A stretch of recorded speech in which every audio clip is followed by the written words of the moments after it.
Pierre Bourdieu et le capital. En économie, le capital est une somme d'argent constituant l'élément principal d'une dette et rapportant des intérêts, ou bien un patrimoine possédé par un individu, une famille ou une entreprise et pouvant rapporter un revenu, comme par exemple une maison ou un terrain.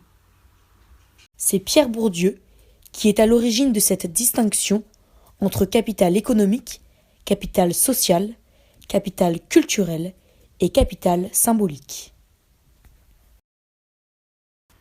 Pierre Bourdieu est né en 1930. Il obtient l'agrégation de philosophie et s'intéresse par la suite au système éducatif. Il présente ses recherches dans une revue intitulée « Actes de la recherche en sciences sociales », publiée en 1975, et enseigne la sociologie au Collège de France. Tous les domaines du monde moderne le passionnent et l'incitent ainsi à approfondir ses recherches. Il publie aussi bien sur l'art, la culture, l'économie, les médias que sur la politique.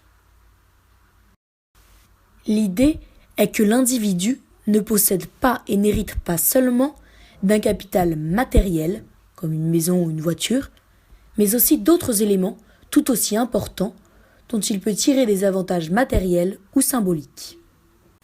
Le capital économique.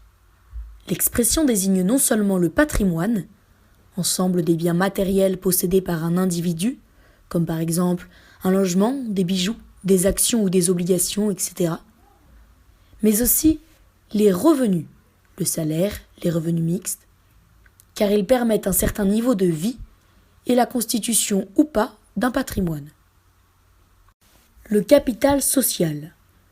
L'expression désigne le réseau de relations personnelles, par exemple des amis ou des collègues, qu'un individu peut mobiliser quand il en a besoin. Ce réseau est en partie hérité, les relations familiales par exemple. Il peut concerner n'importe quel individu, pas seulement ceux qui sont issus de milieux favorisés et qui ont, comme on dit, des relations. Le capital culturel désigne l'ensemble des ressources culturelles dont dispose un individu, capacité de langage, maîtrise d'outils artistiques, etc., le plus souvent attesté par des diplômes. Le capital symbolique désigne toute forme de capital, religieux, culturel, artistique, associatif, etc., ayant une reconnaissance particulière au sein de la société. En conclusion, le niveau de capital d'un individu varie selon différents critères, la famille, le milieu social, le niveau d'études, etc., et est différent pour chaque individu.